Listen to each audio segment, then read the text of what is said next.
Good morning student, my name is Neha and today we will discuss about binomial theorem. So जैसे हमें इसके नाम से ही पता चल रहा बायनोमियल थ्योरम मीन जिसमें टू टर्म्स इंक्लूड होती है, जिसमें हम दो टर्म का यूज़ करके उसके एक्सपोनेंशियल को खोलते हैं। फॉर एग्जाम्पल के लिए x प्लस वाई की पावर ज़ीरो, अगर किसी भी टर्म की पावर ज़ीरो हो तो उसकी वैल्यू क्या होती है, वन, एज ऑलवेज वन रहती है। x प्लस वाई की पावर अगर वन है तो x plus Y, X plus Y की पावर स्क्वेयर है तो उसको हम कैसे ओपन करते हैं, एक्स का square plus two X Y plus Y का स्क्वेयर, और ये फॉर्मूला सबको याद भी होता है।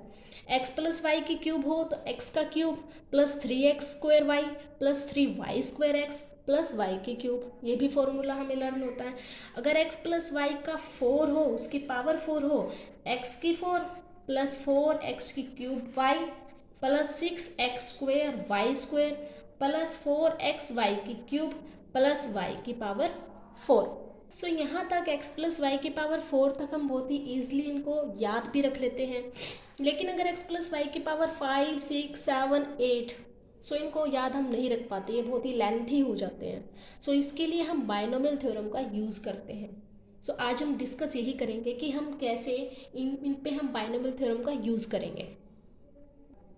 सो यहाँ x प्लस वाई की पावर क्या है, स्क्वेयर है, टू है, यहाँ थ्री है, यहाँ फोर है।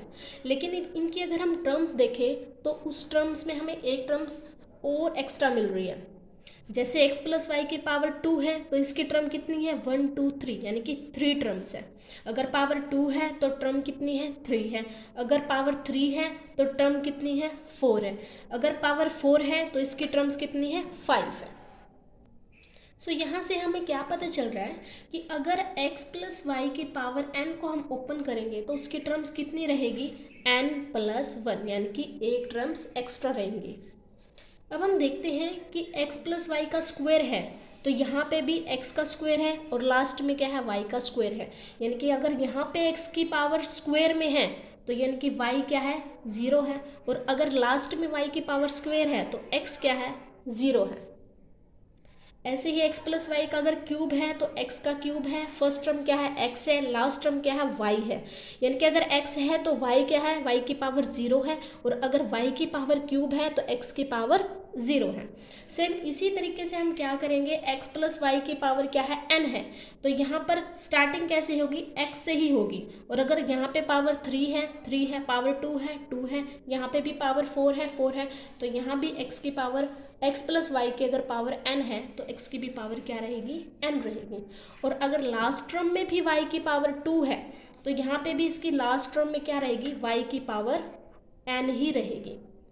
अगर यहाँ x की पावर स्क्वायर है और y की पावर ज़ीरो है तो यहाँ पे भी क्या रहेगा, y की पावर ज़ीरो रहेगा, और यहाँ पे भी x की पावर क्या रहेगी, ज़ीरो रहेगी। सो अब हम बात करते हैं कोफिशिएंट्स की। कोफिशिएंट मीन्स जैसे x प्लस वाई का स्क्वायर है तो इसमें कोफिशिएंट्स टू है, यहाँ पे थ्री है, यहाँ पे भी थ्री है। सो यहाँ पे क्या हो सकता है, ये सिर्फ हमें एज लर्न ही करने हैं, याद ही रखने हैं। और इसकी क्या होती है, एन सी ज़ीरो से लेकर ये एन सी एन तक होते हैं, ठीक है। सो हमें यहाँ पे क्या करना है, N C zero, N C one, और ऐसे करते करते हम एन सी एन तक पहुँच जाएंगे। सो यहाँ तक हमें क्या समझ में आया कि अगर कोई भी पावर हो उस पावर से एक एक्स्ट्रा टर्म हमें मिलेगी। अगर यहाँ पे टू है तो इसकी टर्म हमें थ्री मिलेगी। अगर यहाँ पे पावर टू है तो इसकी स्टार्टिंग भी पावर टू से होगी। और अगर स्टार्टिंग में x है तो लास्ट में क्या मिलेगा, y मिलेगा। अगर शुरुआत में ही अगर x की स्क्वायर है तो y की पावर क्या रहेगी, ज़ीरो रहेगी। अगर लास्ट में y की पावर स्क्वायर है तो x की भी पावर क्या रहेगी, ज़ीरो रहेगी। और इसके जो कोफिशिएंट्स हैं वो क्या रहेंगे, एन सी ज़ीरो से एन सी एन तक। It means N C zero, N C one, N C two, N C three, N C four, ऐसे करते करते अप टू सोन एन सी एन तक हमें लेके जाने हैं। अब हम देखते हैं कि यहाँ पे अगर x की पावर स्क्वायर है तो सबकी पावर एक एक लेस हो रही है। अगर x की पावर टू है तो यहाँ पर x की पावर वन हो रही है और यहाँ पर ज़ीरो ही हो गई है। ऐसे ही एक्स प्लस वाई की अगर क्यूब है तो यहाँ पर x की पावर थ्री है, यहाँ टू है, यहाँ वन है, और यहाँ पे भी ज़ीरो हो रही है। यानी कि यहाँ पे x की जो पावर है वो हमें क्या करनी है, लेस करनी है, एक लेस करते जाना है। और y की पावर देखो, अगर यहाँ पे y की पावर ज़ीरो है तो यहाँ पे क्या हो गई, y की पावर वन होगी, यहाँ पर टू हो गई। यानी कि y की पावर क्या हो जाएगी, एक बढ़ जाएगी, लेस नहीं करनी है, लेस किसकी पावर रखनी है, x की पावर लेस रखनी है, और y की पावर हमें एक एक करके बढ़ाते हुए चलना है। सो यहाँ पे क्या हो जाएगी, बाइनोमियल एक्सपेंशन x की पावर n है तो हमें x की पावर क्या करनी है, लेस करनी है, तो x की पावर क्या हो जाएगी n-1। और अगर y की पावर 0 है, y की पावर को बढ़ाते हुए चलना है, तो y की पावर क्या हो जाएगी 1। इसी तरीके से nc1 है तो nc2 हो जाएगा, x की पावर लेस यानी कि x की पावर n-2 और y की पावर 2। ऐसे करते करते हमें क्या करना है, n तक पहुंच जाना है।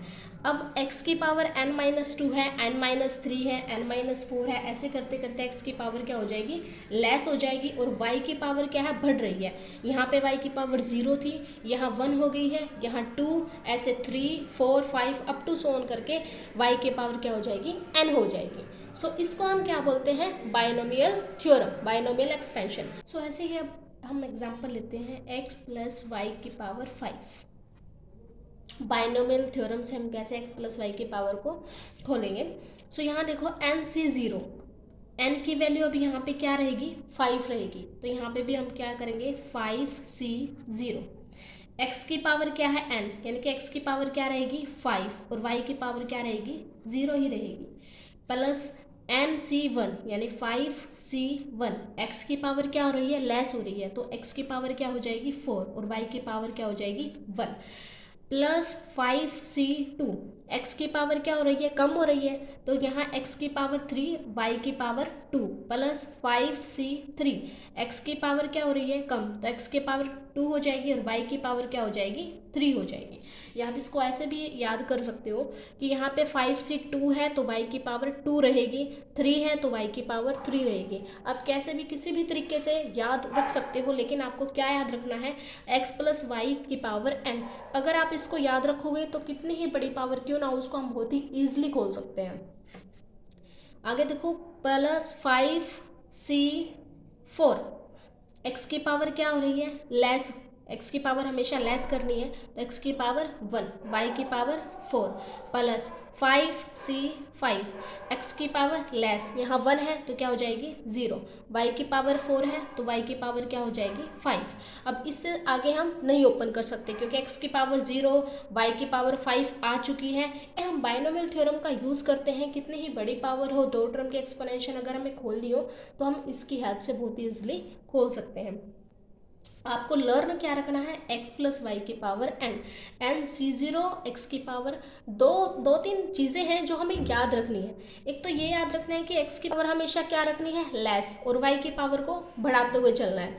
और सेम ऐसे ही nc0 nc1 nc2 ये कॉम्बिनेशन का फॉर्मूला भी होता है। हम ncr का फॉर्मूला क्या रखते हैं, n का फैक्टोरियल बाय r का फैक्टोरियल और n माइनस r का फैक्टोरियल। ये था हमारा आज का topic binomial theorem. Thank you.